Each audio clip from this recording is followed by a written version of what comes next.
तो आज हम हार्डवेयर और कैसे ब्रेन की फंक्शनिंग है, कैसे कोऑर्डिनेशन होता है, जो हम फील कर रहे हैं वो एक्चुअली बॉडी में किस लेवल पर हो रहा है, वो सारा डिस्कस करने वाले हैं।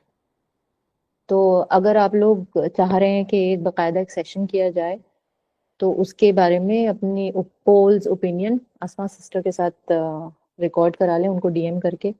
और अगर कम क्वेश्चंस आते हैं तो उसको हम इंडिविजुअल लेवल पर कवर कर सकते हैं। I can take a pre 15 minute session before the actual session, और उसमें हम उन सवालों को एड्रेस कर सकते हैं। The choice is entirely yours. अब ये जरूरी होगा कि आपका रिस्पॉन्स इसमें आए, चाहे आप यही बता दें कि आप कन्विंस्ड हैं और आपको अब तक का सेशन समझ आ गया है। Reason being, as we progress in the series, तो हमें इन सारी जितनी आपको चीजें बताई जा रही हैं वो एक पॉइंट पर आकर के कनेक्ट हो जाएंगी, जैसे कि सारे डॉट्स आपस में कनेक्ट हो जाएंगे। अब ये शायद थोड़े वक्त तक बिखरा बिखरा लगेगा, एक दूसरे से कनेक्शन समझ नहीं आएगा, पर तीसरे या चौथे सेशन तक, चौथे सीरीज तक आते आते आपको कनेक्टिविटी समझ में आएगी।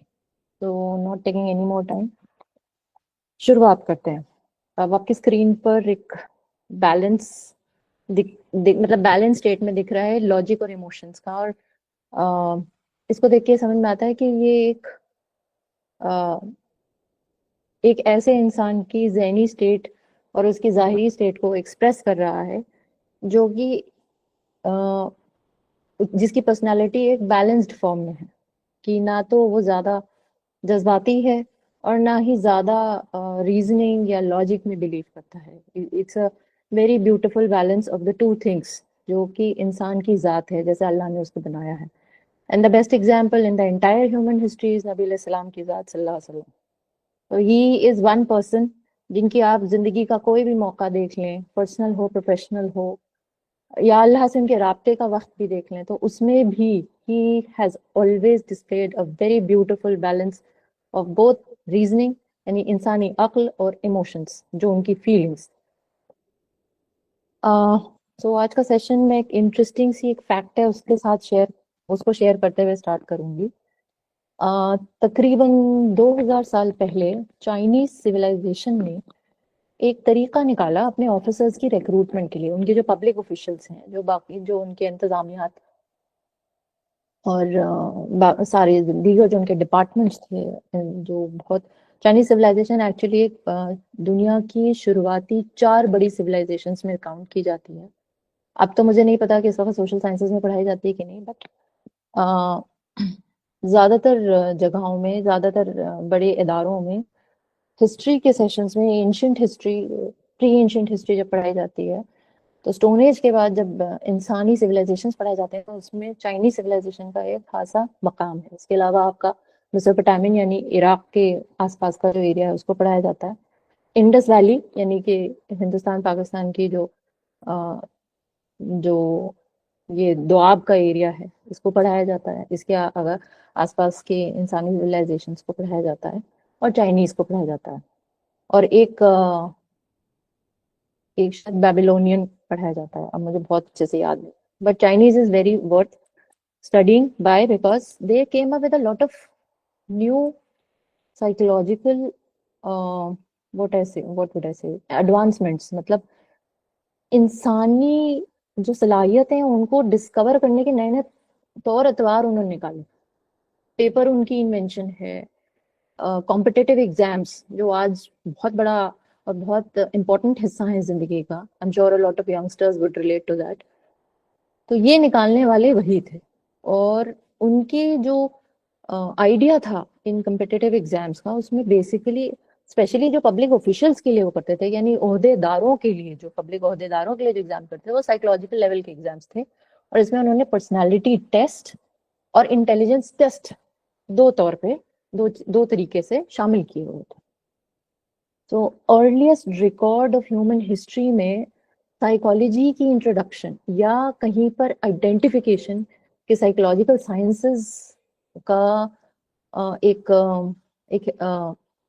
इंटरवेंशन होना चाहिए, to differentiate between among common people के बेटर परफॉर्मिंग इंडिविजुअल को चूज करने का तरीका ये एक इंडिकेशन है इस फैक्ट को शेयर करने का कि वाहिद वजह ये है। बहुत इंटरेस्टिंग मुझे लगता था एज अ स्टूडेंट भी जब मैं पढ़ती थी।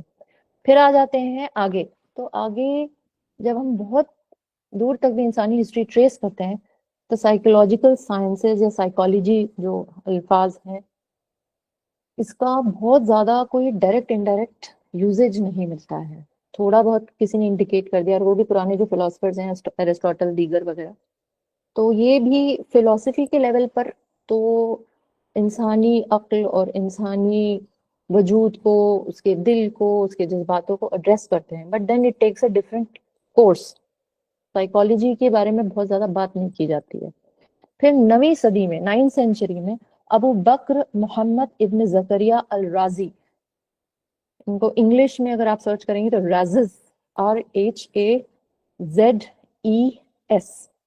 865 से 925 का दौर है इनका, 9वीं सदी का। ये इनका जिक्र मिलता है और इनके बारे में लिखा जाता है he is the first psychiatrist of the world. माने इंसान की साइकोलॉजी और साइकोलॉजिकल जो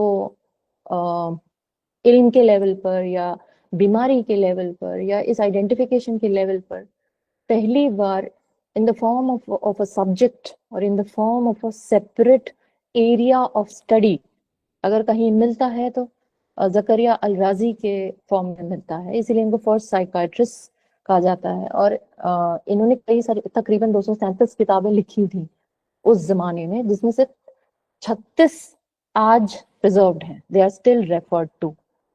और इनको साइकोथेरेपी का पाइनियर माना जाता है। मतलब आज जो आप इतने साइकोलॉजिस्ट को सुनते हो ना, कंटेम्प्रेरी साइकोलॉजिस्ट को या psychiatry, psychiatry is nothing but medical science को जब हम साइकोलॉजी की के साथ मर्ज करते हैं और फिर हम जो जहनी जो बीमारियां हैं या तवाजुन रिलेटेड जो बीमारियां हैं, मिजाज से रिलेटेड जो बीमारियां हैं इंसान की, जिनकी बहुत अरसे तक तो आइडेंटिफिकेशन ही नहीं थी, दैट इज साइकाइट्री।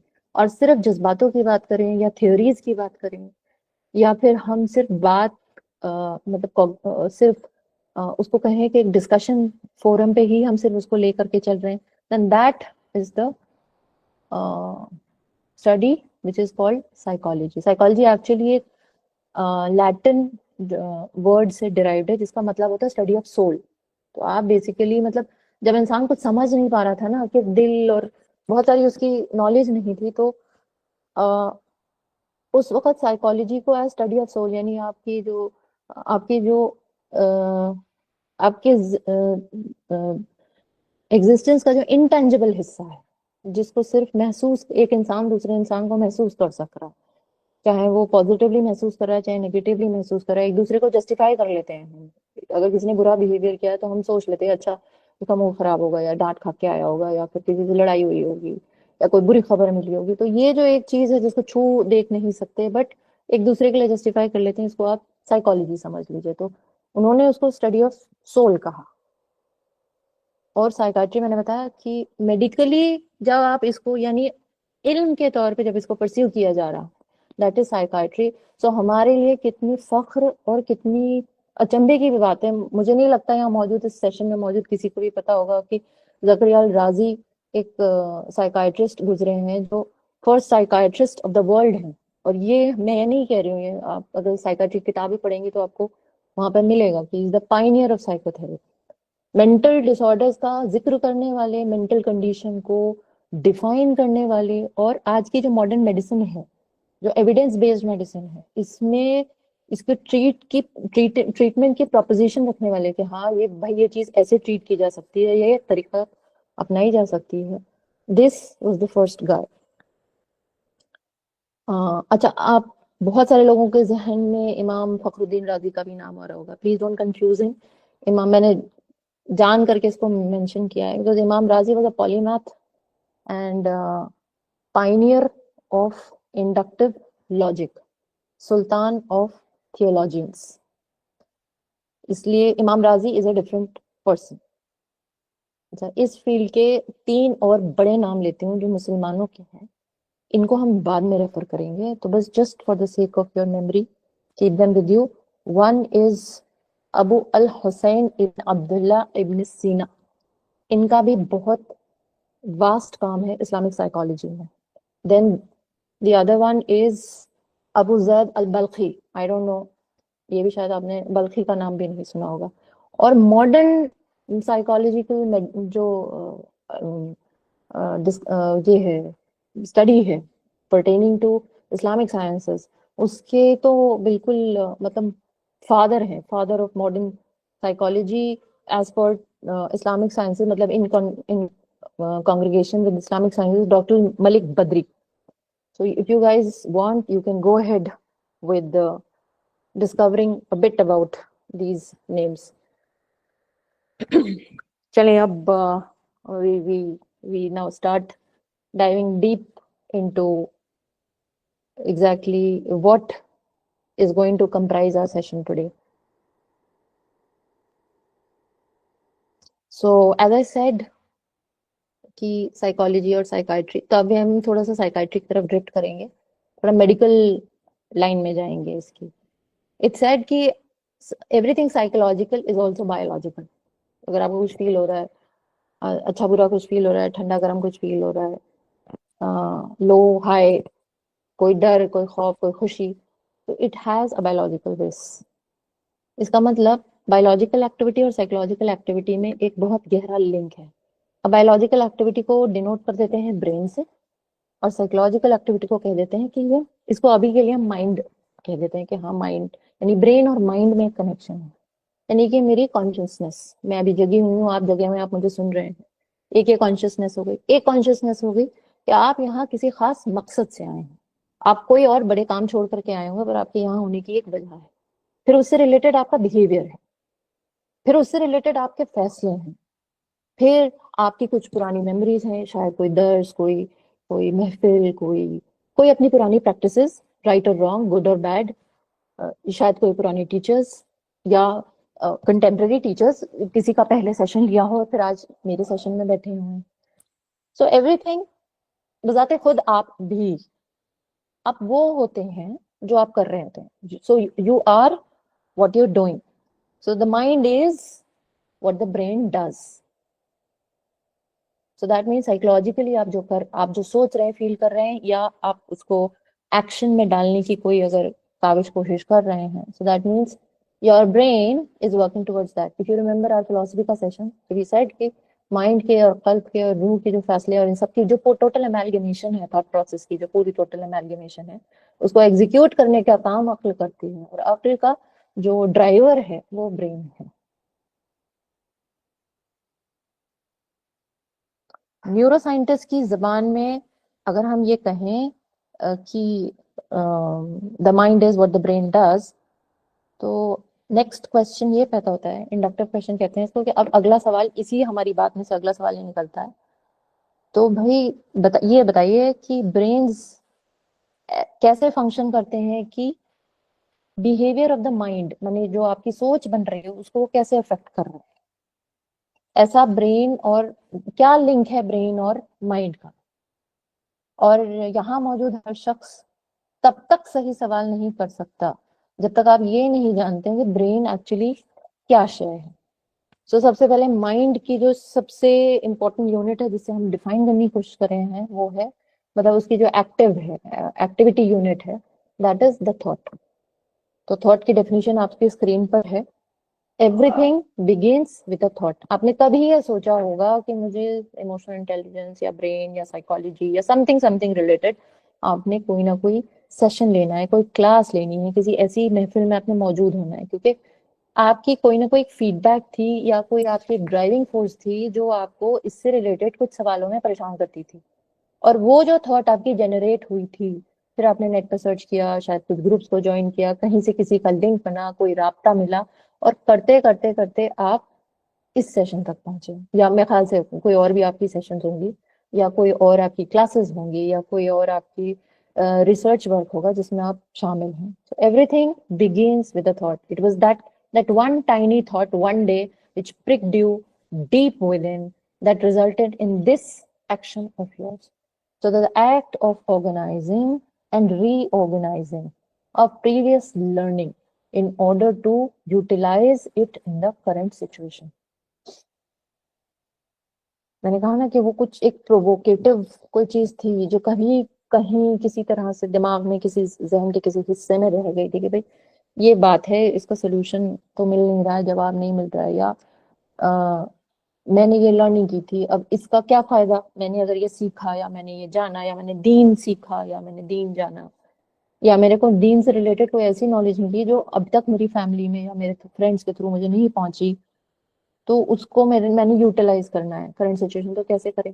तो that created something inside you which led you to this session or such activities. So thought is an internal and undercover process which leads to a cognitive zone going to amend the previous cognitive system of thinking person. अब इसको एक दुनियावी जुबान में कहते हैं जो समझने में थोड़ी सी आसानी हो जाएगी, and that would be if I say that I want to start a business, या मैंने बड़ा आदमी बनना है या मैंने बहुत पैसे कमाने हैं। तो अगर आप मुझे पैसे कमाने हैं तो सबसे पहले क्वेश्चन होगा कि तो क्या करोगी।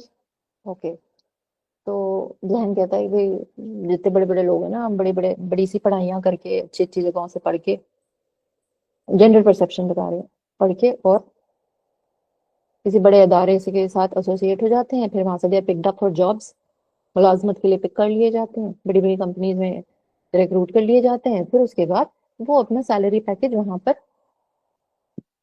नेगोशिएट कर सकते हैं। One way. सेकेंड इज नहीं नहीं, मैंने मुलाजमत नहीं करनी है, मैंने तो अपना ही कुछ करना है, मैंने तो डैडी को देखा है या माँ को देखा है, फलाने को देखा है, उसका तो मुझे नहीं, मेरे से तो नहीं होती, मेरा तो नेचर नहीं है।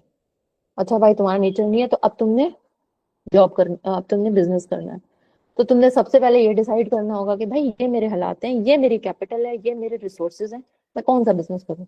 मेरा दिल है कि मैं ज्वेलरी का बिजनेस करूँ या फर्नीचर का करूँ, आज तो मेरे पास इतने पैसे नहीं है ना कि मैं ज्वेलरी या फर्नीचर का बिजनेस स्टार्ट करूँ, तो I have to start low. Again, either cases, it's a thought. The thought is there's something inside of you, कोई चीज है आपके अंदर जो आपको ये कहती है कि हाँ चलो अब ये करना है, तो करने के लिए फिर ब्रेन उस काविश को स्टार्ट कर देता है।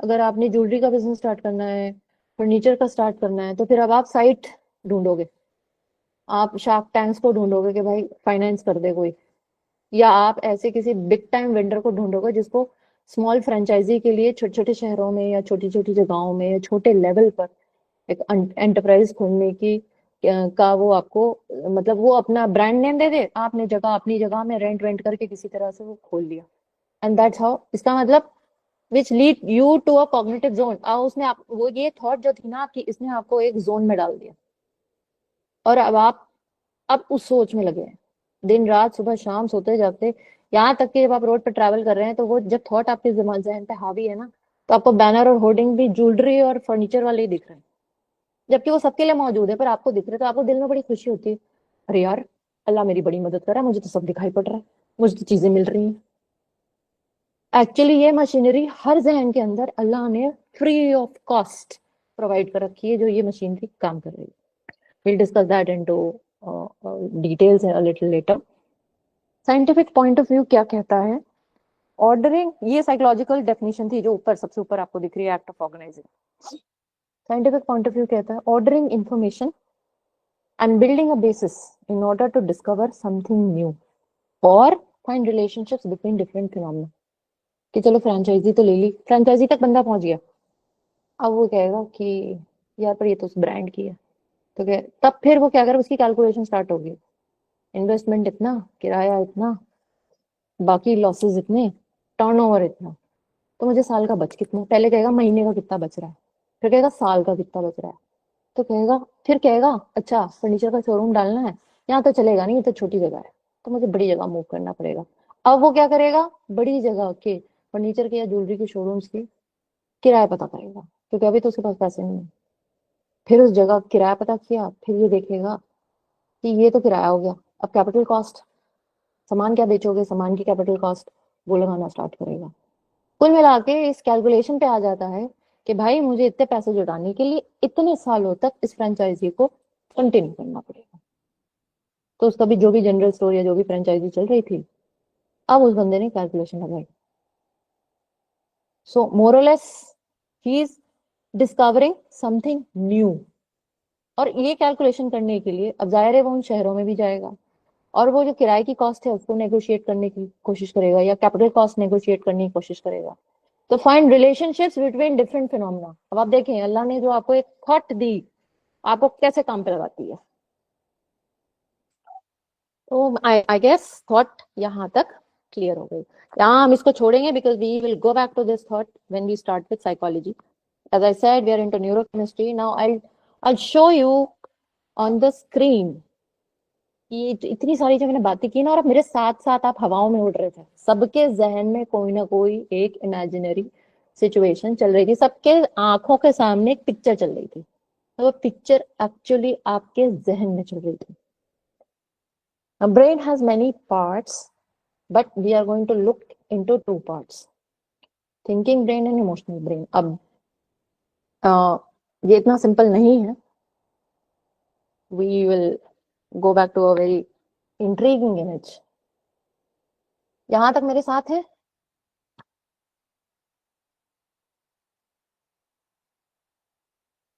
Any questions still here?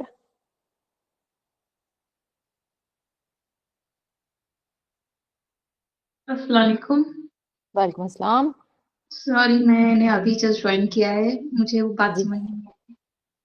कौन सी? अभी आप जो पूछ रहे थे मैं नहीं समझी उस बात को, क्योंकि मैंने जस्ट अभी ज्वाइन किया है। कोई नहीं मेरी बहन, आप बस इतना समझ लें शॉर्ट में ये कि आप जो यहाँ बैठी हैं मेरे साथ, तो कोई आपकी जी। थॉट या तो अभी रिसेंट की थी या शायद काफी पहले की थी या बचपन की थी या किसी दोस्त से किसी डिस्कशन में या कुछ आपने कोई सीरीज देखी जिसकी वजह जो वो थॉट आपसे ऐसे एक्शन करा के और किसी किसी रास्ते से, आप सबके रास्ते अलग अलग होंगे यहाँ जितने लोग मौजूद हैं, किसी ना किसी रास्ते से आपको यहाँ इस सेशन पे लेके आया जो आप स्क्रीन मेरे देख रहे हो और मेरी बातें सुन रहे हो। That's it. जी हम थॉट बिल्कुल। को डिफाइन कर रहे हैं जी। हम आपके ब्रेन की वर्किंग को डिफाइन कर रहे थे कि ब्रेन एक्चुअली में काम कैसे करता है। मतलब अभी तो मैं सिर्फ अल्फाज बोल रही हूँ ना, जब मैं कुछ बोल रही हूँ तो आपके दिमाग में कोई इमेजिनेशन, सबकी अपनी अपनी एक एक स्टोरी इस वक्त आंखों के सामने चल रही है, सबके एक एक शख्स जो यहाँ मौजूद है। तो अगर वो ये भी कह रहा है कि अरे मैडम आगे बढ़ो, तो भी उसके दिमाग में एक स्टोरी चल रही है क्योंकि शायद वो मुझसे स्टेज में आगे है, तब भी उसका ब्रेन उसके साथ एक फोर प्ले कर रहा है। तो I am going to show you brain actually काम कैसे कर रहा है। इसके लिए हमने ये समझाया कि हर चीज के पीछे एक थॉट होता है, हर एक शय के पीछे। अच्छा, अब ये है इंसान का चेहरा। Right side of the screen you can see it very clearly, इंसान का चेहरा।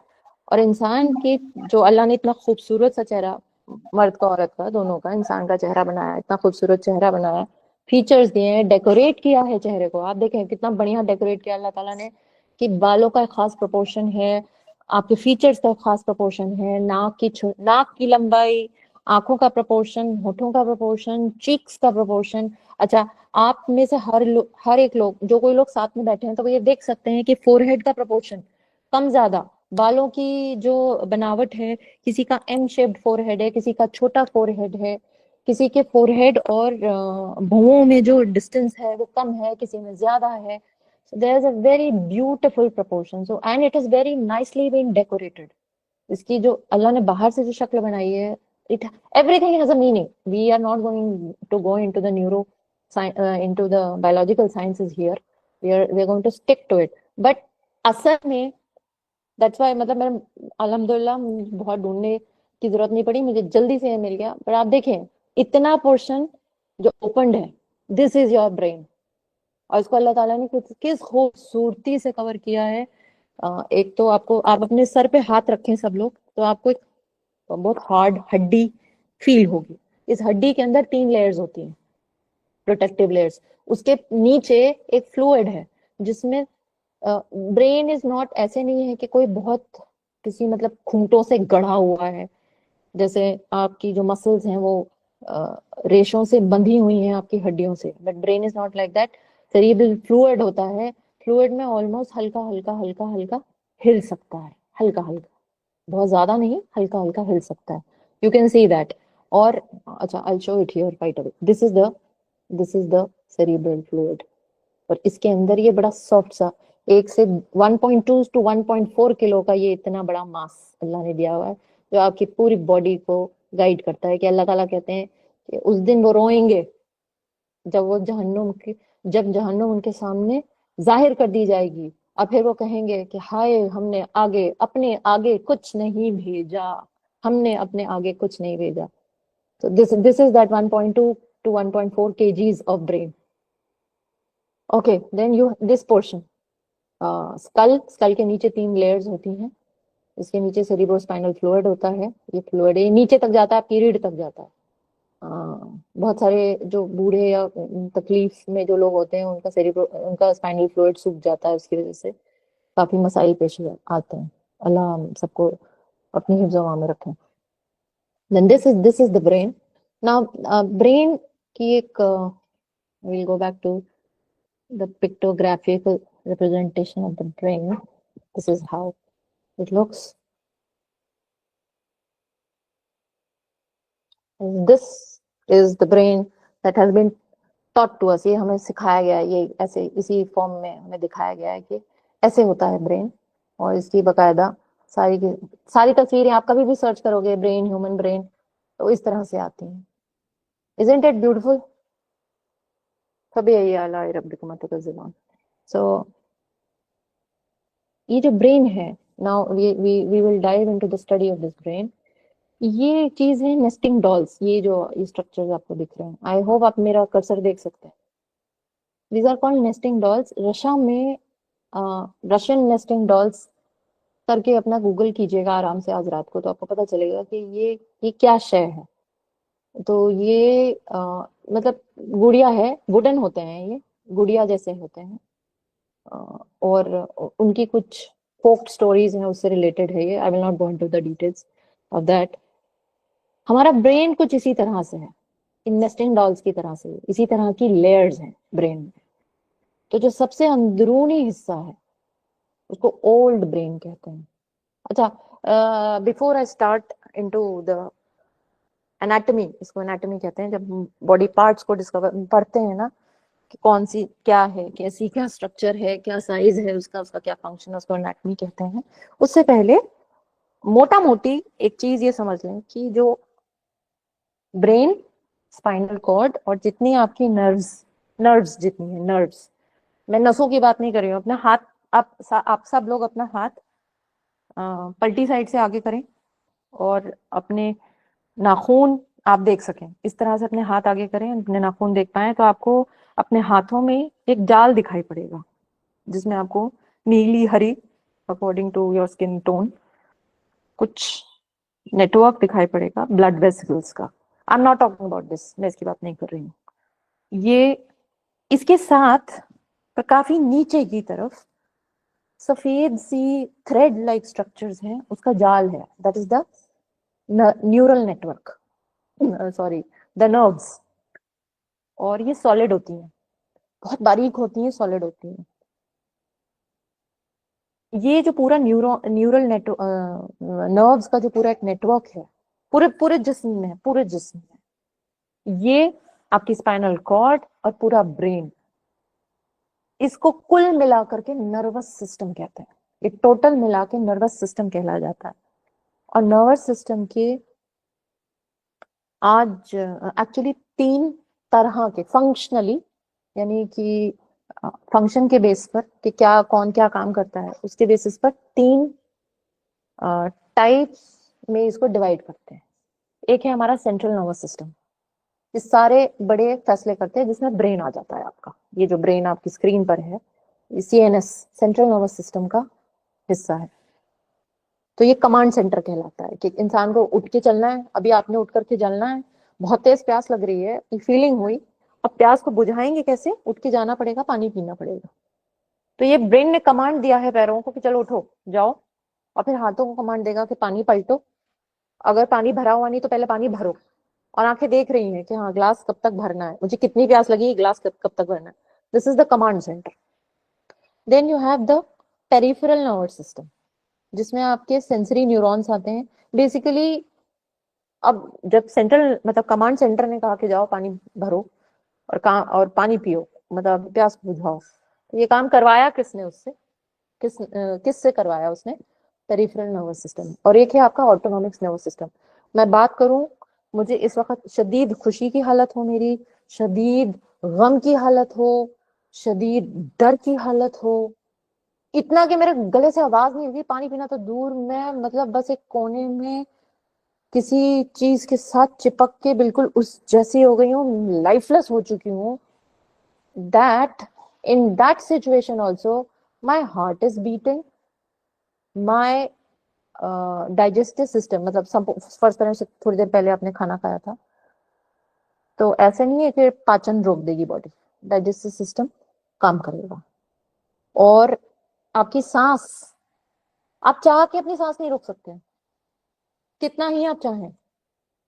अगर उसी वक्त कोई कॉकरोच या कोई जानदार चीज जिससे अंदेशा है कि हाँ इससे नुकसान, जब आप एकदम जमे हुए फ्रोजन हालत में कहीं पर खड़े हुए हैं, चाहे डर की वजह से हो, चाहे गम की वजह से हो, चाहे किसी और एक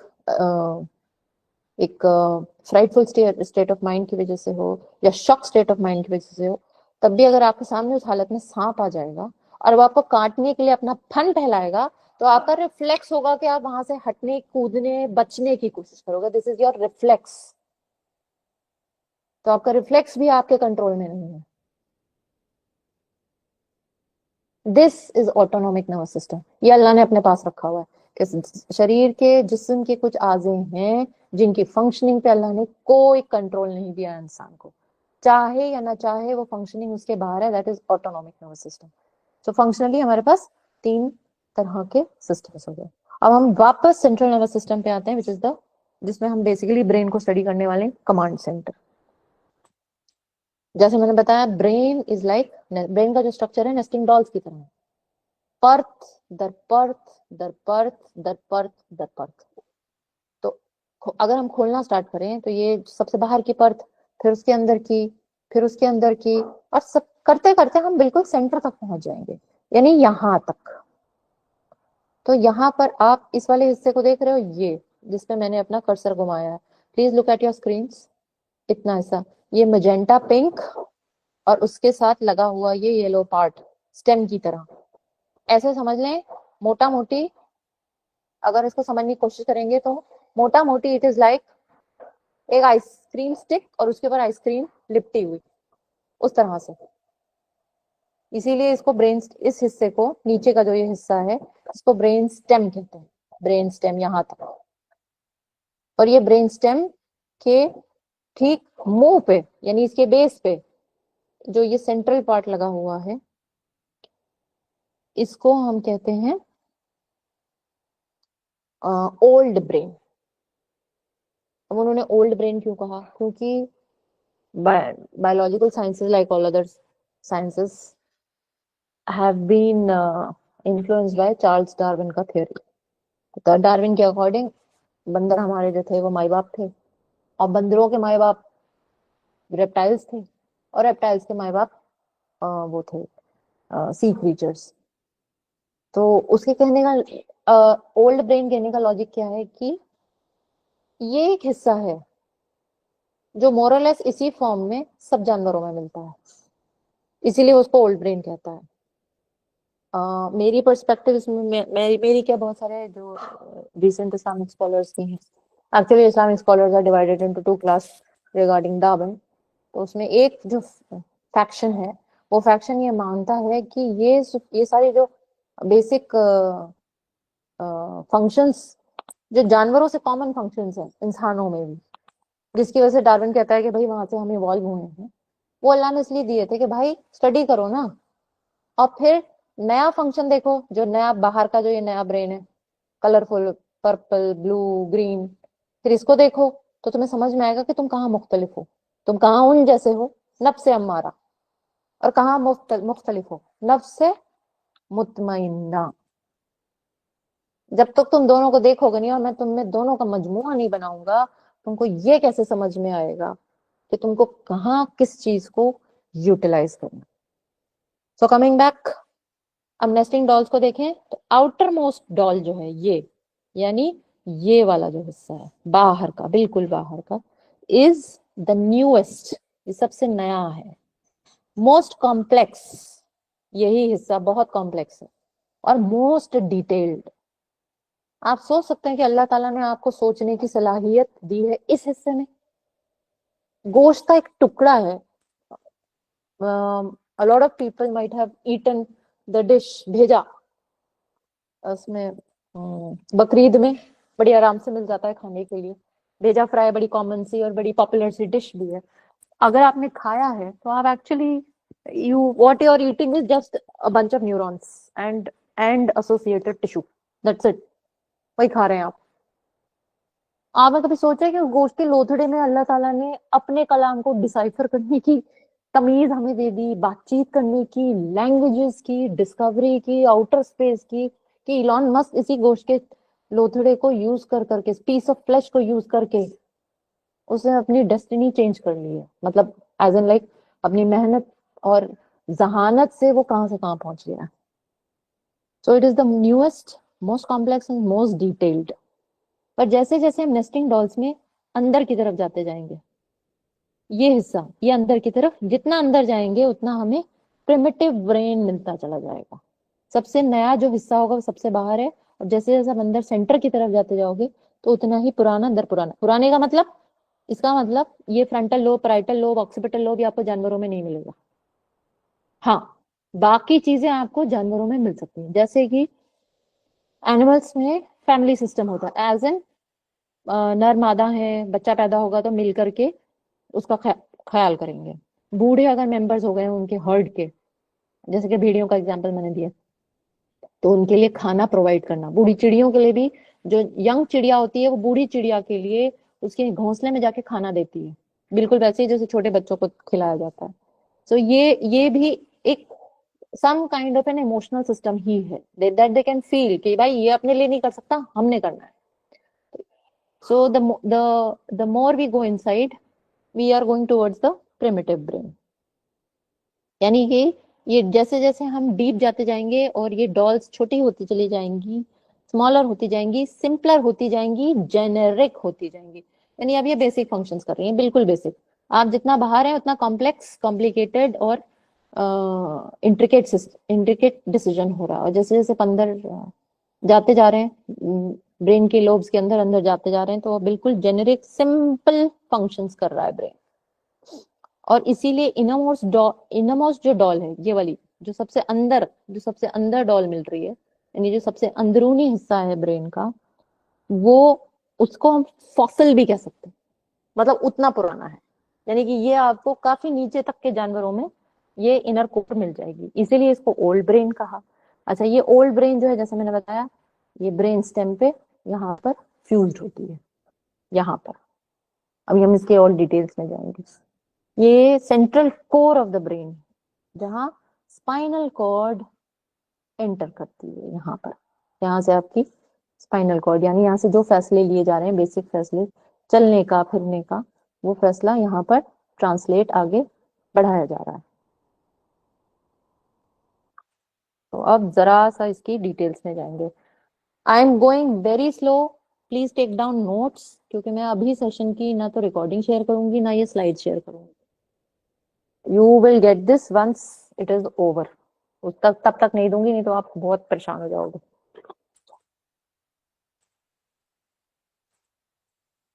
ओके, सो अब आते हैं मेड्यूला।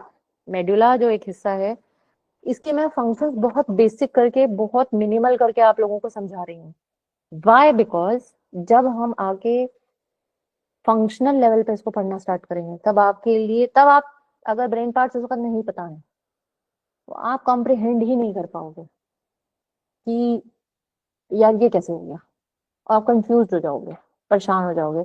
इसीलिए बिल्कुल बेसिक फंक्शंस, मैं खुद ही उस चीज को रिपीट करती रहूंगी जो सबसे ज्यादा इस्तेमाल होने वाली है।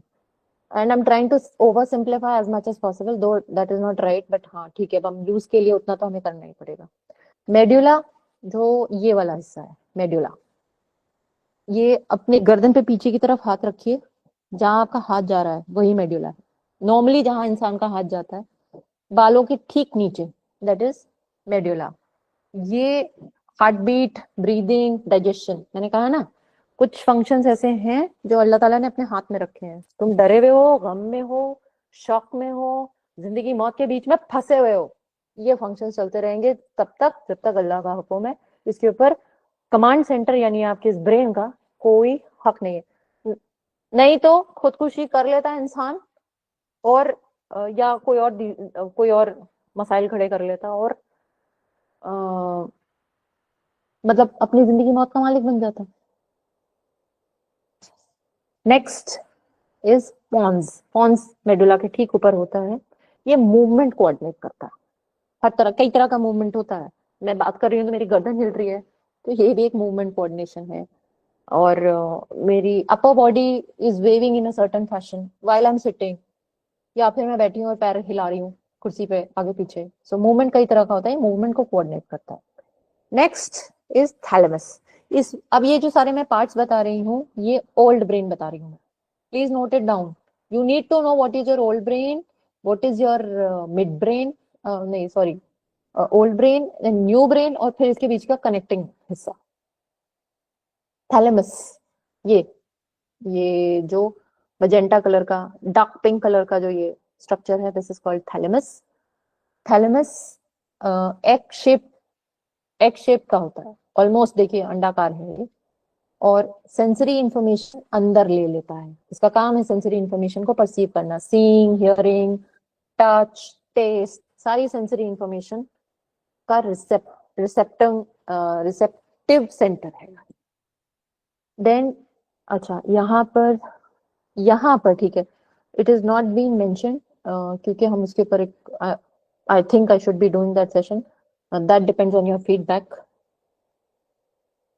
एक यहाँ पर फिंगर शेप, पॉन्स के ठीक सामने, ठीक ऊपर, पॉन्स के ठीक ऊपर एक ऐसे समझें कि न्यूरॉन्स का एक लूज डिफ्यूज्ड जाल सा होता है, उसको कहते हैं reticular activating system, RAS. Those of you जिन्होंने साहिल भाई को सुना है, they might have heard this from him. अब ये जो है, ये आपकी स्लीप पे एक साइकिल और आपकी पेन परसेप्शन यानी अलर्टनेस और अराउजल के लिए रिस्पॉन्सिबल होता है। यहाँ होता है आरएएस, रेटिकुलर एक्टिवेटिंग सिस्टम। बहुत इंपॉर्टेंट हिस्सा है, बहुत ही इंपॉर्टेंट। नोटेड डाउन, चाहे तो आप अपनी रिसर्च भी कर सकते हैं। और ये जो हमारे न्यूरल पाथवेज जो है, यानी कि जो हमारे न्यूरोट्रांसमीटर्स हैं, हार्मोन्स हैं, मतलब जो बड़े आपके कॉमन नेम्स हैं, डोपामीन, सेरोटोनिन, एड्रेनलिन, इनके नेटवर्क्स का ओरिजिनेटिंग और बेस सेंटर है।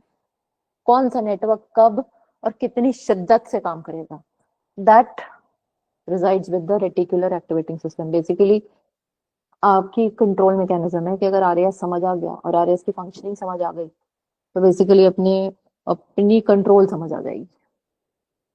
देन यू हैव सेरिबेलम, ये पर्पल कलर का, बैंगनी रंग का ये स्ट्रक्चर, स्वेलिंग जैसा दिखता है। मैंने तो इसको स्टडी के टाइम में रियल ब्रेन का स्ट्रक्चर देखा, इट्स लाइक, और मैं तो बस आई वाज लाइक अमेज कि अल्लाह ताला क्या क्या दे दिया छोटे से हिस्से में, क्या क्या भर दिया। नॉन वर्बल लर्निंग और memory and perception of time और डांस वगैरह जो आप करते हैं, बैलेंस, वो यहाँ से सेरिबेलम से होता है। तो अभी तक हमने क्या पढ़ा, मेडला, पॉन्स, रैस, थैलेमस और cerebellum. This is your old brain. ये आप में और एक छिपकली में कॉमन है, इसी को रेप्टिलियन ब्रेन कहते हैं। तो अगर समझें कि किसी शक की, दुख की, या किसी तकलीफ की, मतलब शदीद तकलीफ की हालत में भी हैं, तो भी आपका ये हिस्सा ब्रेन का स्टिल वर्किंग रहेगा। ऐसे नहीं होता ना कि घर में अगर फौगी हो गई और इंसान एकदम ही बिल्कुल ही बेहाल और निहाल हो गया, तो वो चलना तो नहीं भूल जाता ना, बैलेंस तो फिर भी उसका रहेगा, सांस भी लेगा, और उसको अच्छी बुरी चीजें, उसको कॉन्स्टेंटली समझ में आएगा, मुझे अच्छा नहीं लग रहा, मुझे अच्छा नहीं लग रहा। रैस, रेटिकुलर एक्टिविटी सिस्टम, मुझे बुरा लग रहा है, मुझे कुछ अच्छा नहीं लग रहा, मेरा खाने का दिल नहीं कर रहा, उसको अभी भी ये सब चीजों का सेंस है।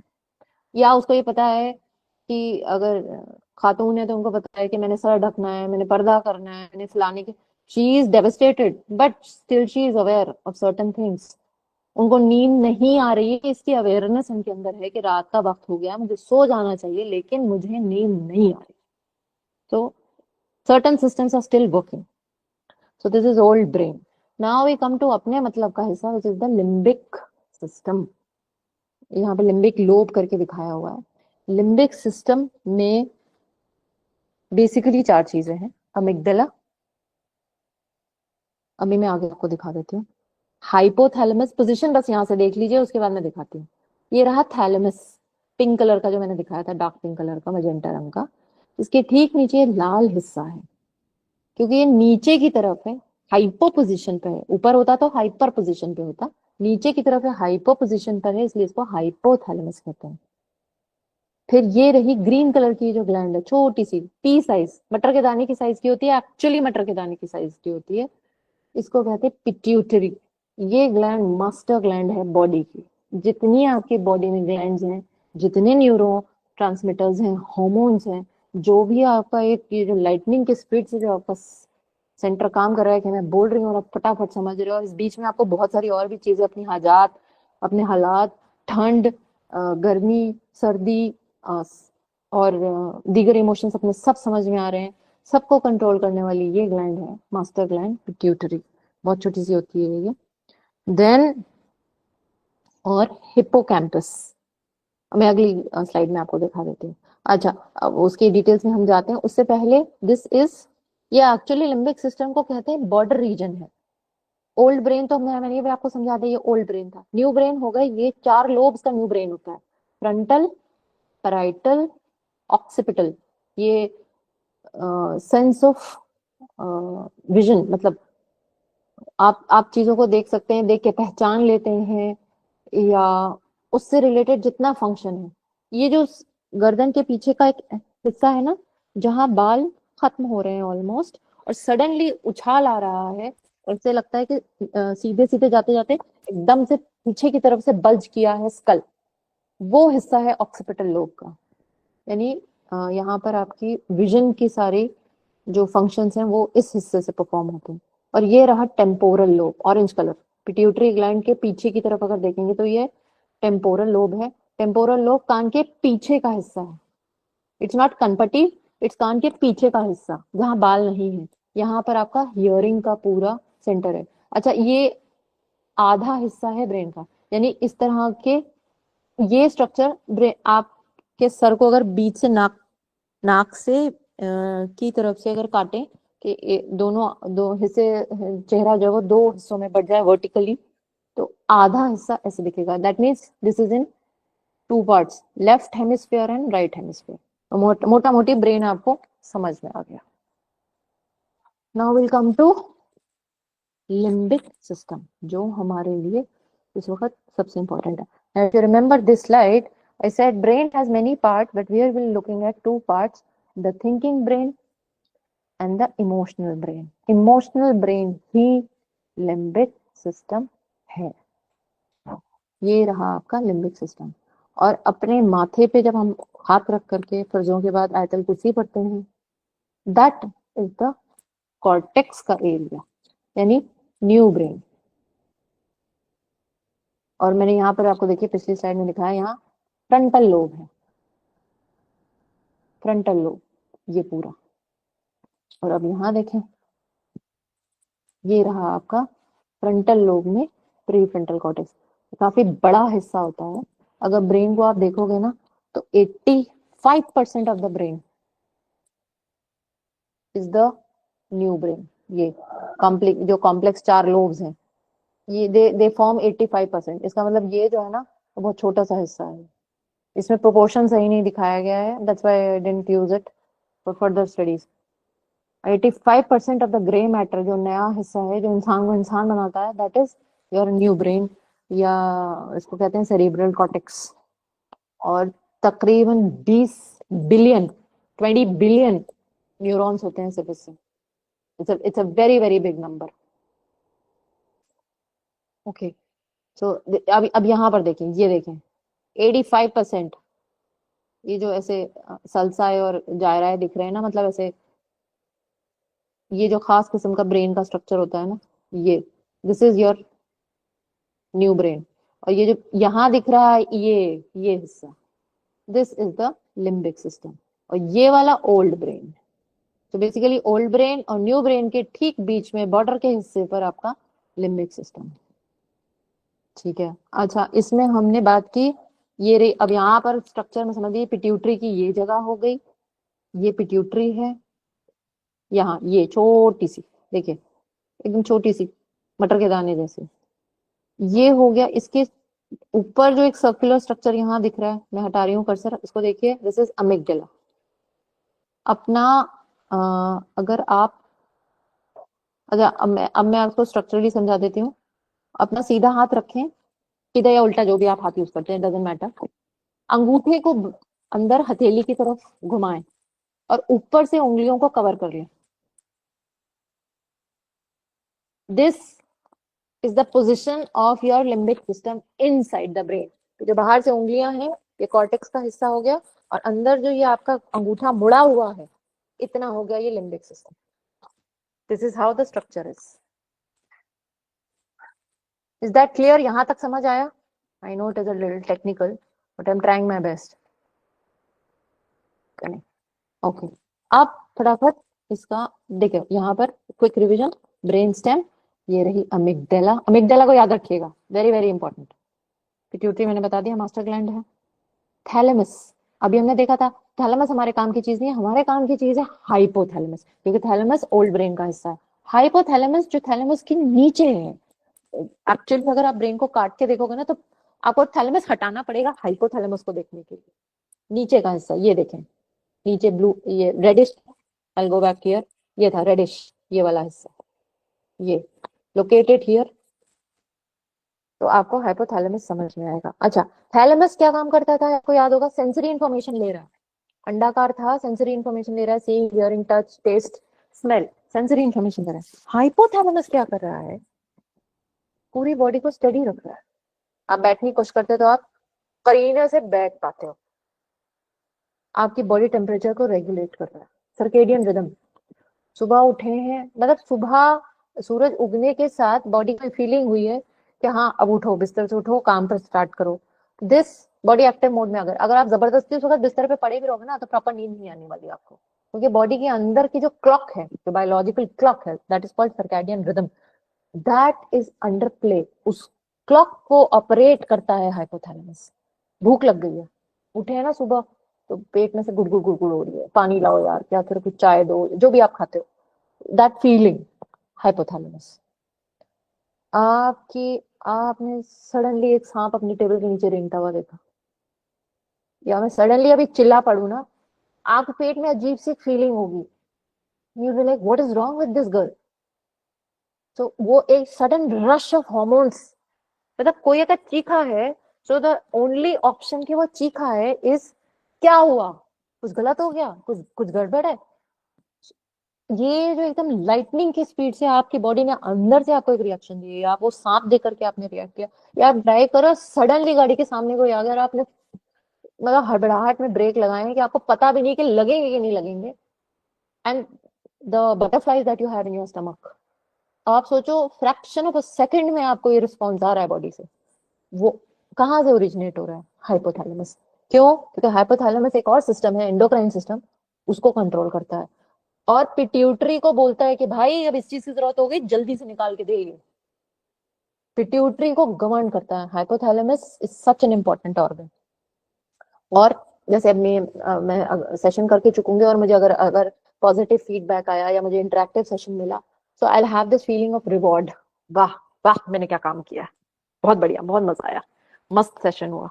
तो this feeling of pleasure and reward कि हाँ आज मैं जब प्रोडक्टिव था यार, मजा आ गया आज काम करके, हाइपोथैलेमस। अब पढ़ेंगे, आगे पढ़ेंगे कि कैसे। देन वी हैव हिप्पोकैम्पस, ये देखें, ये हिप्पोकैम्पस, ये वाला हिस्सा। Hippocampus is the centre of learning and memory. अरे पिक्चरों में देखा है ना कि अरे उसके उसके दिमाग में चोट लग गई है, उसकी याददाश्त चली गई है, वो अपनी मम्मी पापा को भूल गया है, महबूबा को भूल गया है, बीबी को भूल गया, उसको पहचान नहीं रहा है। It is that learning. अगर अगर हिप्पोकैम्पस या हिप्पोकैम्पस से रिलेटेड जो न्यूरोनल एरिया है वहां अगर चोट लग जाती है तो मेमोरी फॉर्मेशन अफेक्ट होती है, यानी अब आप कुछ नया लर्न नहीं कर सकते। Pituitary, I told you, is the master gland. Pituitary का बहुत जबरदस्त रोल है, पर वो हम थोड़ा सा बाद में पढ़ेंगे। These are just the definitions. Just have a look.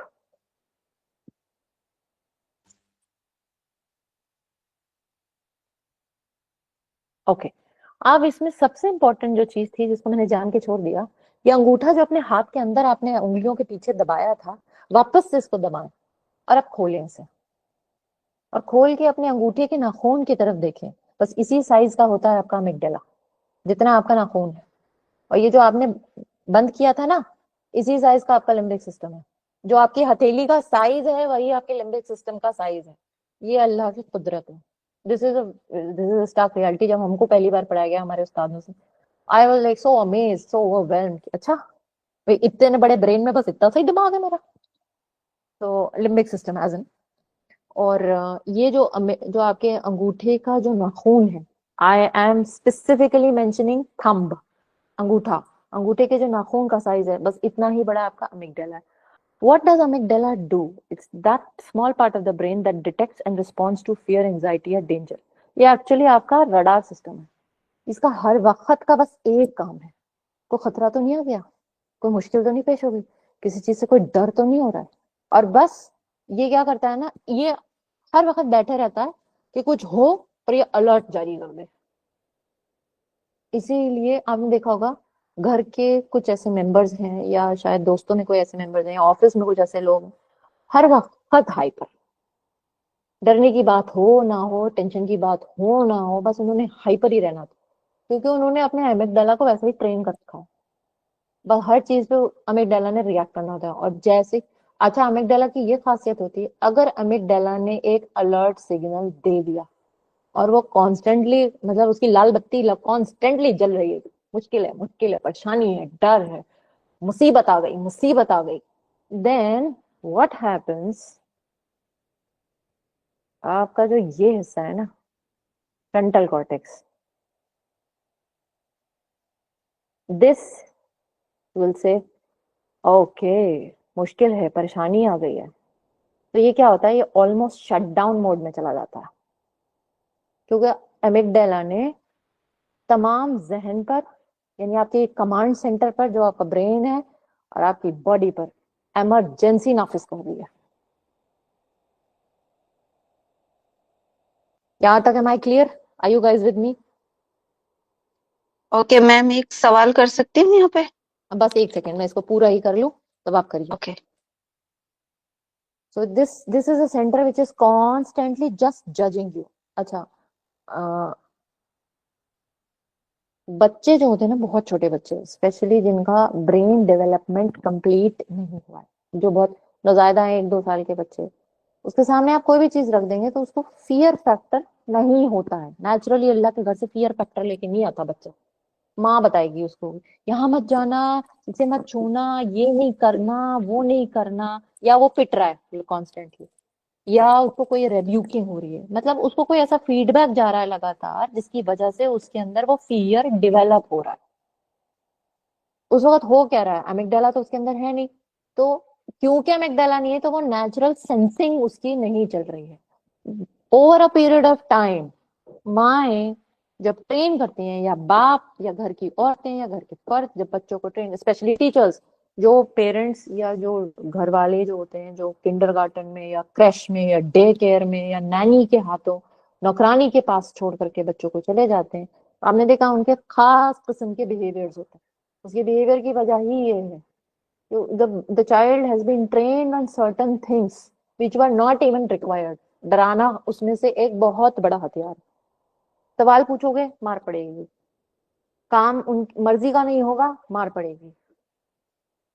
बच्चा अपना कोई एक्टिविटी करना चाह रहा है क्योंकि वो डिस्कवरी करेगा, चीजों को समझेगा, अपने एक्शंस, अपने अपनी बॉडी को, अपने एनवायरनमेंट को समझने के लिए एक्टिविटीज करेगा, क्योंकि वो माँ की या नैनी की या किसी के रूटीन में मदाखलत है, या डे केयर वाले स्पेशली, तो उसको बकायदा फियर पे ट्रेन कर दिया जाता है। क्यों? क्योंकि उसका अमिगडाला को खास तरह से बच्चा बढ़ रहा है, अमिगडाला नया नया डेवलप हो रहा है, जैसे जैसे डेवलप होता चला जाएगा फियर इंस्टॉल होता चला जाएगा।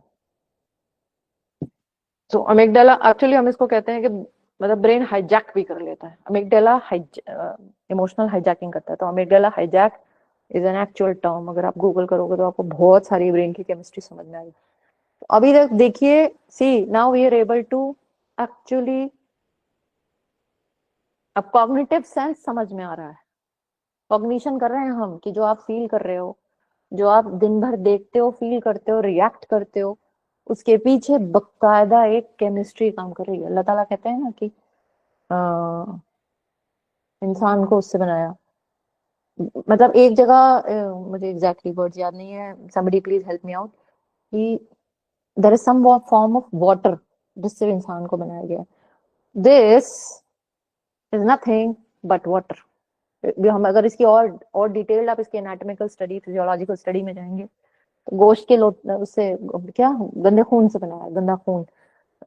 और अलग एक जगह अलग यूज किया, अलग एक तो वो हो गया जो यूट्रस में जाकर के वो अपने आप को मतलब इन्वेस्ट कर लेता है, जो एम्ब्रियो होता है वो चिपक जाता है लीच की तरह, अलग एक वो उसका मतलब हो गया। मेडिकली उसका एक और मतलब है कि क्या है, गोश्त का लोथड़ा ही तो है, बट पर इसकी कॉन्स्टिट्यूशन आप स्टडी करोगे तो इसमें ज्यादातर करके it's more of fluid in nature. Fluidity बहुत है इसमें, इसमें पानी का बहुत ज्यादा, पानी is in like fluid, fluid का बहुत ज्यादा यहाँ पर मेंशन है। ओके, अभी हमारी कोई सिस्टर क्वेश्चन करना चाह रही थी। जी, अस्सलाम वालेकुम। वालेकुम अस्सलाम। जी, ये अगर कोई पर्सन है हमारे आसपास या हमारे घर में और उसका ये अमेगडाला हर वक्त ऑन ही रहता है हम्म और मतलब जैसे कि हाई ब्लड प्रेशर, ये सारी चीजें, क्योंकि जैसे साइकोलॉजी पढ़ने लगते हैं ना तो पता चल जाता है कि हाँ थोड़ा सा इसका कौन सा ये ब्रेन एरिया ऑन हो रहा है। हम्म। तो फिर दूसरा इसमें जो मैंने ये भी देखा कि भागने का बहुत ज्यादा होता है इसमें, कि बस भाग जाओ कहीं भी हाँ जी जी जी, सिचुएशन को देख के। मैंने जान करके वो सारे सिम्टम्स नहीं बताए because we will go into the details. अभी आप अमेगडाला तक मतलब महदूद हैं। हम अब जब नेक्स्ट जो सेशन होगा न्यूरोकेमिस्ट्री का, जब हम हॉर्मोन्स कवर कर रहे हैं, तब हम will come back to this amygdala. हम एक्चुअली तब मैं उस वक्त आपको बताऊंगी कि जो वो मतलब आपकी आंख ने कोई चीज देखी, जैसे मैंने अभी एक जेन्युइन एग्जांपल बताया कि आप ड्राइव कर रहे हो, आप अच्छी खासी नॉर्मल सी स्पीड पे, मतलब 30-40 की स्पीड पे चल रहे हो, आजकल चल ड्राइव करते हैं इतनी स्पीड पर, और सडनली आपके सामने कोई बच्चा, कोई साइकिल वाला, कोई पैदल सवार आ जाता है और आप ब्रेक लगा रहे हो, तो आप अंदर जो आपकी एक फीलिंग होती है ना कि हाथ पैर कांप रहे हैं, सांस नहीं आ रही, विद इन सेकेंड्स मुंह सूख गया है, सूख बिल्कुल सूख जाता है गले तक, हलक तक। और इंसान इस शॉक की स्टेट में होता है ना, क्योंकि उसको पता नहीं ना कि भाई अब मैं ब्रेक तो लगाया, पता नहीं कितना लग जाएगा, इसको नुकसान होगा, मतलब उसको वो पूरी सिचुएशन जज करने में टाइम मिलता है। बट वो सडन इन्फ्लक्स ऑफ एनर्जी जो बॉडी के अंदर से आ रहा है, आप आप अल्लाह की कुदरत यहाँ समझने की कोशिश की ना कि आपकी आंख में सिर्फ एक इम्पल्स ही तो गया है, और उस इम्पल्स ने इतना कुछ करवा दिया आपसे, आपके हाथ पैर मुंह आंख नाक सब एक अलग ही तरीके से बिहेव कर रहे हैं। सेकंड्स पहले, सेकंड्स नॉट मिनट्स, सेकंड्स पहले आपका बिहेवियर कुछ और था, बॉडी का पोस्चर रिलैक्स था, आप आराम से ड्राइव कर रहे थे, शायद कुछ म्यूजिक वगैरह लगा था, या किसी से बात कर रहे थे, या किन ख्यालों में थे, and with in fraction of second state of alertness अपनी समझे। आप ये समझे कि इतनी स्पीड पे बॉडी के अंदर चेंजेस हो गए। लेकिन इसमें अगर पर्सन है कोई भी है, बहुत सारे आसपास हमारे, अगर हम थोड़ी सी गौर फिक्र करें तो मिल जाते हैं कि ये जिनका हर वक्त ऑन ही रहता है और वो किसी भी एंगल से बात करने की अगर उनसे कोशिश की जाए या नहीं किसी नहीं, भी उनके एंगल से, उनके तो चारों वो तरफ के सुनने को दरवाजे, ही तैयार नहीं होते, वो बिल्कुल सुनने को ही तैयार नहीं होते। बिल्कुल मेरी बहन, बिल्कुल यस, उन्होंने अपने सारे दरवाजे अपने हाथ से बंद कर रखे हैं, आप उस जी। तक पहुंच ही नहीं सकते। तो यही और तो मैं, जो ये मैं वो बता रही हूँ, मैं कोई ये ब्रेन पढ़ना, मैं वो बता रही हूँ जो मैं फील कर पा रही हूँ कि जब ये हर वक्त ऑन रहता है तो वो किसी भी एंगल से आप उनको समझा लो, कोई भी बात समझा लो, यानी कि कोई भी पॉजिटिविटी की बात उनके अंदर जाती ही नहीं है। दूसरा, वो ये रिएक्शन करते हैं कि हर वक्त भागते, बस भागना है उनको। अगर अच्छा कोई अच्छी बात बता दी, अच्छा दोबारा अगर बोल दिया तुमने, तो मैं भाग जाऊंगा। तो ये आप ही का मसला नहीं है, मैं खुद जो ये बोल रही हूँ और यहाँ मौजूद हर शख्स ने ये सिचुएशन इतनी बार फील की है, ट्रस्ट नहीं, कितने तो अपने स्क्रीन के सामने बैठ करके सर हिला रहे होंगे कि हाँ आई नो, आप बिल्कुल सही कह रही हो। ईच वन और ऑफ अस ले इज फेसिंग इट। अच्छा एक मिनट, एक चीज इसमें जी बता दूं, जी यहीं पर आपने क्योंकि ये मेंशन किया है तो इसमें मैं एक्चुअली मैंने सोचा था मैं बाद में इंट्रोड्यूस करूंगा, पर मैं यही इंट्रोड्यूस कर देती हूँ। मैंने आपको एनाटॉमिकली ओल्ड ब्रेन और न्यू ब्रेन बताया, और मैंने आपको फंक्शनली बताया central nervous system, peripheral nervous system और ऑटोनॉमिक नर्वस सिस्टम। एक और फंक्शन, एक और तरीके से क्लासिफाई किया जाता है नर्वस सिस्टम को, और वो है सिंपैथेटिक नर्वस सिस्टम और पैरासिम्पैथेटिक नर्वस सिस्टम। अब जरा वापस से ब्रेन के स्ट्रक्चर पे आते हैं। सिंपैथेटिक नर्वस सिस्टम जो है वो आपका दिमाग का वो हिस्सा है जो सिर्फ बेसिक फंक्शंस को परमिट करता है। बेसिक फंक्शन, सांस ले लो, दिल की धड़कनें चल रही हैं, और डाइजेस्टिव सिस्टम, मतलब पानी वानी पियोगे, खाना वाना खाओगे तो वो सब चलता रहेगा।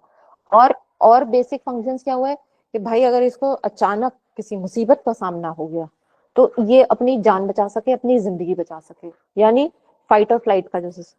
तो मतलब आपकी तब वही मैंने जैसे अभी एक्सीडेंट का एग्जांपल दिया, ड्राइविंग का, या अगर आप वो शख्स हैं जो रोड क्रॉस कर रहा था और किसी गाड़ी ने आपके बहुत करीब आकर के ब्रेक लगाया, तो आपकी भी वही हालत होगी, और आप उसको गाली दोगे कि देख के नहीं चला सकते हो, मतलब तुम्हारे लिए दूसरे की जान की कोई वैल्यू नहीं है। दोनों साइड से सेम, उसकी भी वही वही हश्र, वो भी उसी लेवल के शक में जाएगा, हाय अल्लाह मेरी तो जान चली जाती।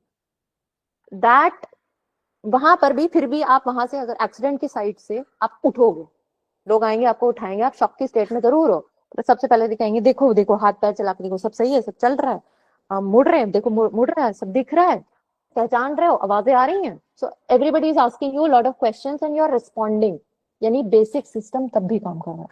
उस वक्त आप कोई फलसफा या कोई दर्स की महफिल में नहीं बैठ सकते, आप उस स्टेट ऑफ माइंड में नहीं है, but the basic system is still, heart beat still working, breath still working, आपका बाकी जो बेसिक सिस्टम है। तो ये जो फंक्शनिंग है, this is called sympathetic nervous system, जो या तो बिल्कुल कोई शदीद कोई शॉक या फियर, इसकी स्टेट में भी जो चीजें काम कर रही हैं। अच्छा, इस स्टेट में न्यू ब्रेन, थिंकिंग ब्रेन, इसी को थिंकिंग ब्रेन कहते हैं, ये ब्रेन नहीं काम करेगा।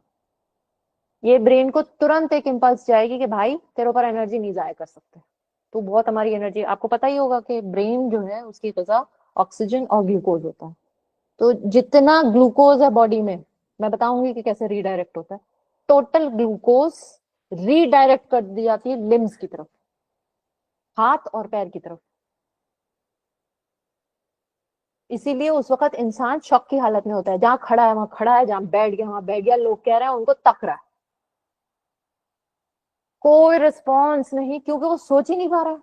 यानी ये थिंकिंग ब्रेन, देखिए यहां भी spoke about thinking brain, thinking brain, prefrontal cortex, ये जो हिस्सा है, ये वाला जो हिस्सा है जिसपे हाथ रख के आयतल कुर्सी पढ़ते हैं, ये वाला जो हिस्सा है prefrontal cortex, this will go into the shut down mode जब sympathetic nervous system will take over the body,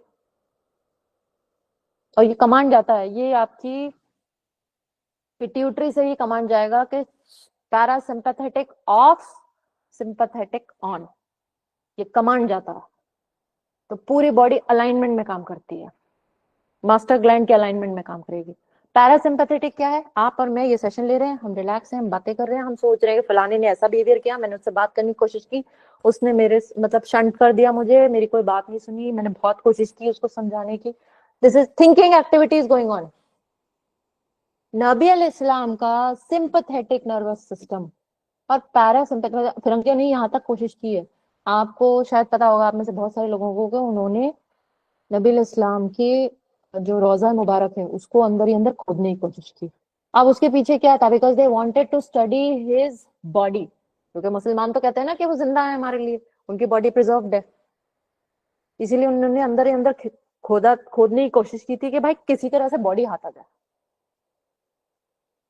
सब तरह की काविशें कर चुके हैं वो, आपसे ज्यादा आपके नबी को स्टडी कर रहे हैं, हर तरह से पीछे हैं, हर तरह से आपके नबी के पीछे, आपको इतना इंटरेस्ट नहीं होगा, उनका बस नहीं चलता कि वो ब्रेन निकाल करके स्टडी में डाल देंगे, ट्रस्ट मी, और वाकई उनको मिल जाएंगे जो रिजल्ट जिस जिस चीज के पीछे। आपकी हमेशा, हम कहते हैं ना नबी इस्लाम इज वेरी माइंडफुल, हमेशा एक स्टेट ऑफ अलर्टनेस। अलर्टनेस क्या है? Prefrontal cortex, thinking brain, parasympathetic nervous system is always on. गुस्सा आ रहा है, काबू है, मुझे पता है मुझे गुस्सा नहीं करना चाहिए, तो मेरा काबू है उसके ऊपर। That means I will not allow my sympathetic, क्योंकि सिंपैथेटिक नर्वस सिस्टम एक बार ऑन हो गया तो वो पैरासिम्पैथ, दोनों एक साथ नहीं ऑन हो सकते। ये निजाम खुदाबंदी है। शटडाउन, एक शटडाउन में चलेगा, आपको दोनों एक साथ काम ही नहीं करेंगे। इसीलिए जो लोग हाइपर होते हैं, जिसको हम बोलते हैं ना आम जबान में, हम कहते हैं बड़ा हाइपर आदमी है यार, कोई बात नहीं कर सकते इससे, उनको समझ ही नहीं आता।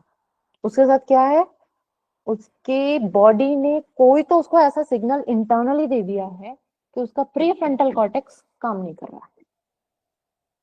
बहुत सारी कंडीशन होती है, हम सब स्टडी करेंगे। अभी कोई ऐसे ना समझें कि कोई मतलब आज के बाद ऐसे इसका सेशन का डिस्कशन नहीं होगा, होगा, बिल्कुल करेंगे इंशाल्लाह। Will do it slowly and steadily, we will do it. धीरे धीरे आपको समझ में आएगा। You can not understand the neurochemistry in one day और in one session, it's not possible.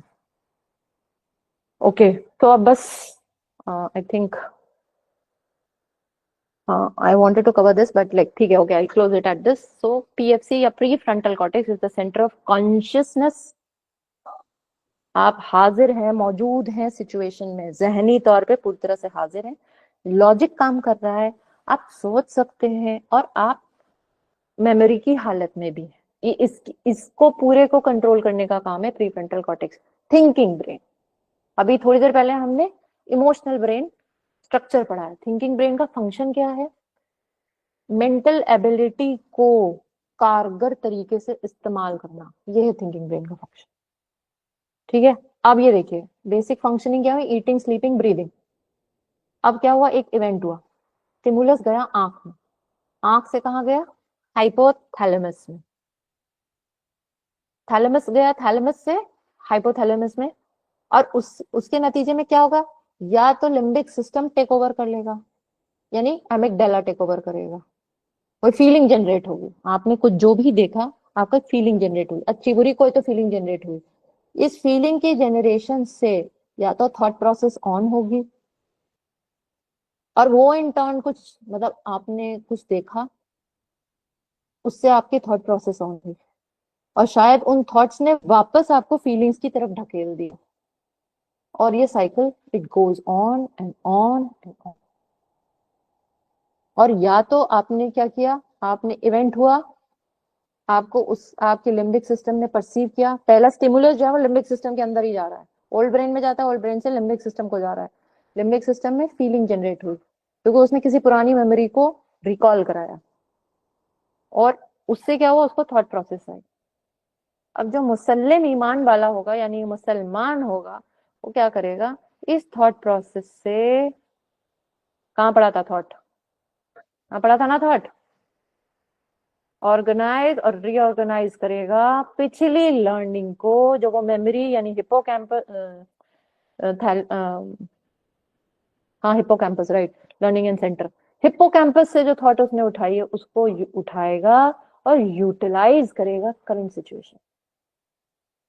इसका मतलब वो अपना प्री फ्रंटल कॉर्टेक्स इस्तेमाल करेगा। मोटा मोटी this is what is happening in each situation in your brain, and that is why I said every decision, small और big, is an emotional decision.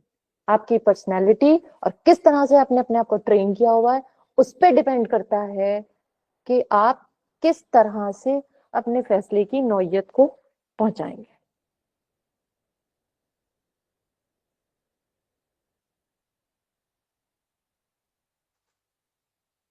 अब नेक्स्ट सेशन में we will go into the neurochemistry. अब मैंने anatomy यहां तक समझा दी, thought से उसको कनेक्ट कर दिया, बेसल लेवल पर क्या हो रहा है, किस तरह से चीजें काम कर रही हैं। This is what will be the next session. बारकल्लाह फीकुम, दैट्स इट फॉर टुडे। चलिए सवाल ले लेते हैं।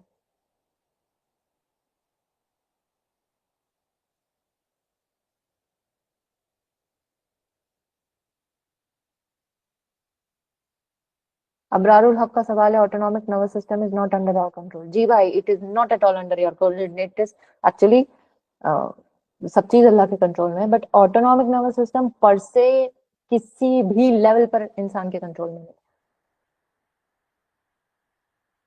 फिरदौस समरा का क्वेश्चन है, which part of the brain functions for vision, auditory, somatosensory input in animals?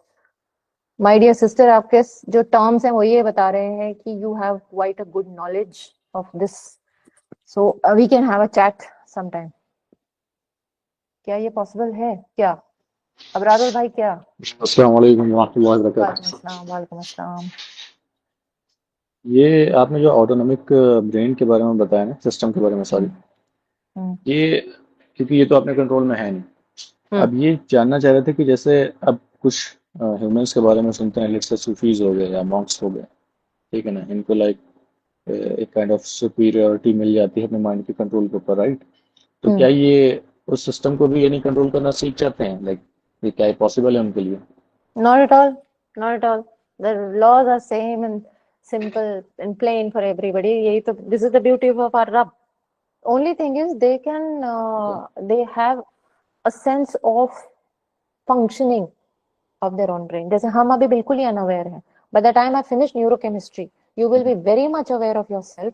और तब आप अपने आप को प्री जज कर पाओगे कि ये ऐसा है ना, मम्मी ने ये बात कह दी ना, मुझे तो उनको पता है मुझे ये बात बुरी लगती है और फिर भी ये मुझे हर बार यही बात कहती है। So you will have a pre sense कि अब इसके बाद अब आपने गुस्सा करना है, जो कि पहले आपको अवेयरनेस भी नहीं होती थी। It was just a routine emotional response कि वो बोलते जाएंगी एंड यू विल लाइक इनको पता है मेरे को इरिटेट होता है, फिर भी ये ऐसी बातें करती हैं एंड दैट्स इट। यहाँ पहले यही होता था यहाँ तक।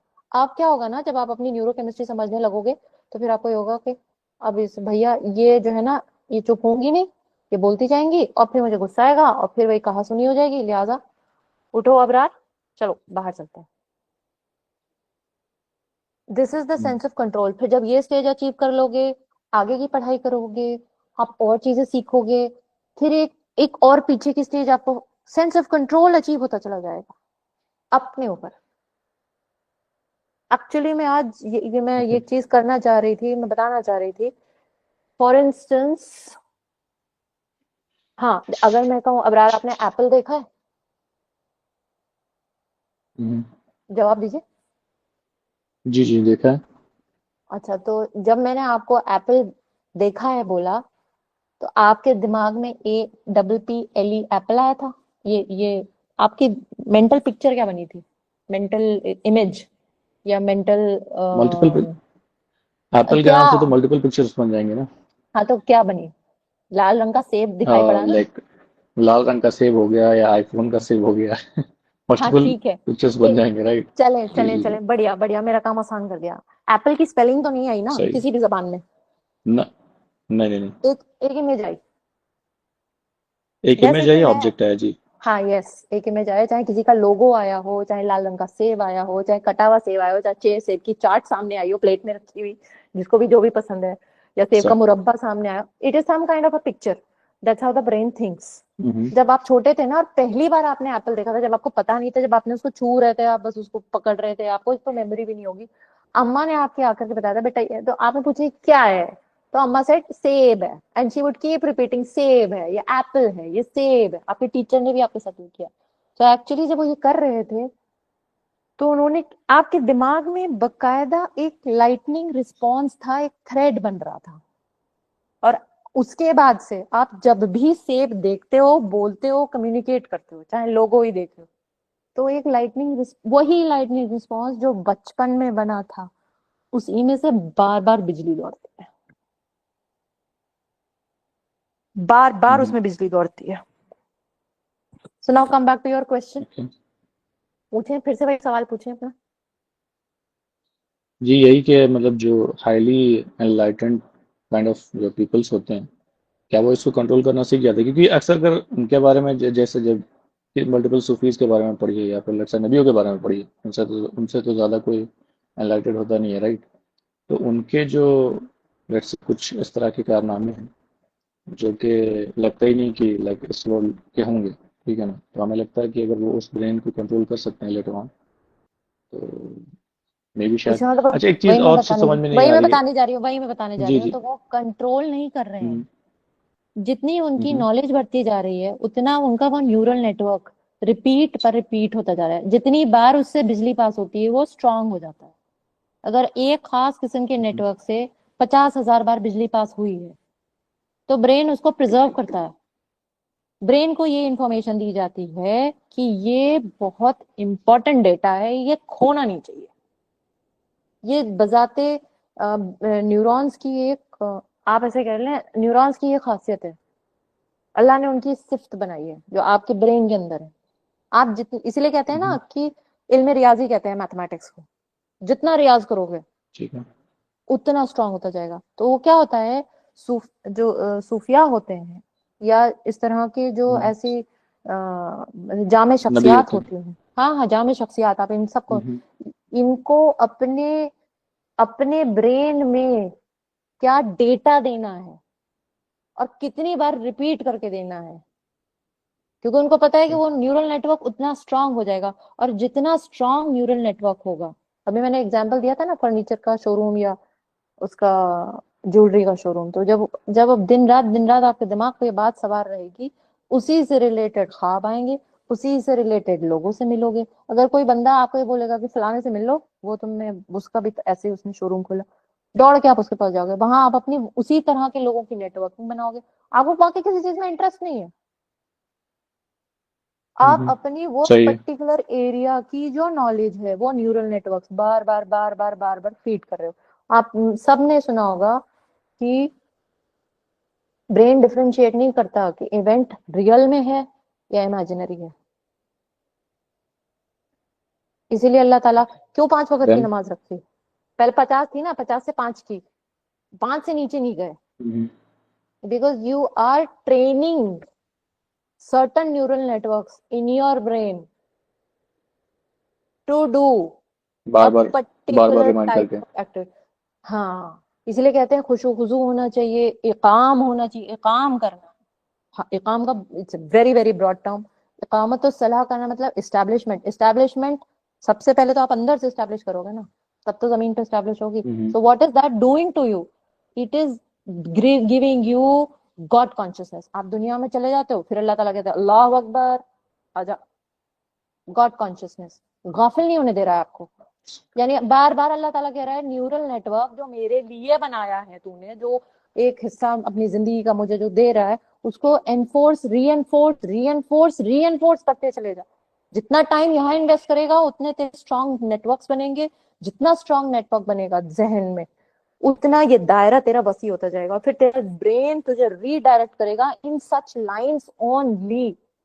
जिस लड़के को गाड़ियों का या गैजेट्स का या पैसे की शौक है ना, फिर वो उसकी सब चीजें फिर उसी डायरेक्शन में होती है। जिसको लड़कियों का शौक है फिर सही उसकी है। सब चीजें उसी डायरेक्शन में होती है।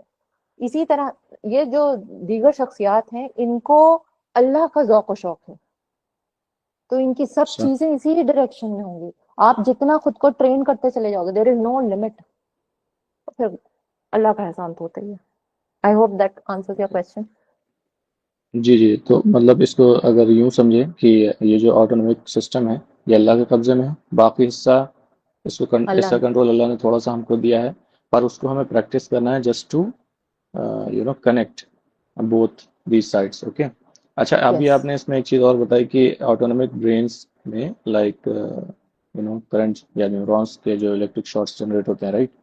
तो क्या है कि ये किसी पर्टिकुलर स्पेसिफिक नाम या स्पेसिफिक शय या किसी चीज़ या किसी शख्स को याद करने पर भी यानी उस तरह से लिट हो जाते हैं, या फिर लाइक ऐसा यस, कोई आप आपकी ये मेरी होते हैं, राइट? बातचीत, जी जी जी, आप किसी से नफरत करेंगे तो एक न्यूरल नेटवर्क है जो लिट है। आप किसी से मोहब्बत करते हैं, then there is a neural network. Everything is in the form of a network, every single action of interesting. Yours. सही है।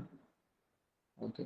अच्छा, एक चीज़, एक दूसरा क्वेश्चन था, वो ये था, आपने थैलेमस के बाद एक छोटा सा कोई हिस्सा डिस्क्राइब किया था, उसका नाम क्या बताया था आपने, जो कि आई थिंक फिंगर शेप में रेटिकुलर उसके एक्टिवेटिंग नियर अबाउट? सिस्टम, जी जी, फिंगर शेप में होता है reticular activating system. Reticular. If reticular. Activating reticulum होता है जाल, reticular okay. Activating system.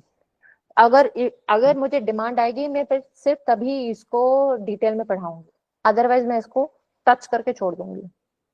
Depends on you guys. सही है।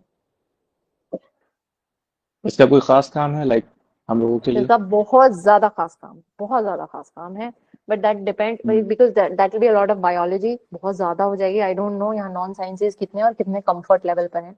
फिलहाल तो मैं वो चीजें पढ़ा रही हूँ जो बहुत बहुत ज्यादा जरूरी है। जी सानिया, इंशाल्लाह सही है। एक काम करें। पहले आप अच्छा, जी जी बताएं।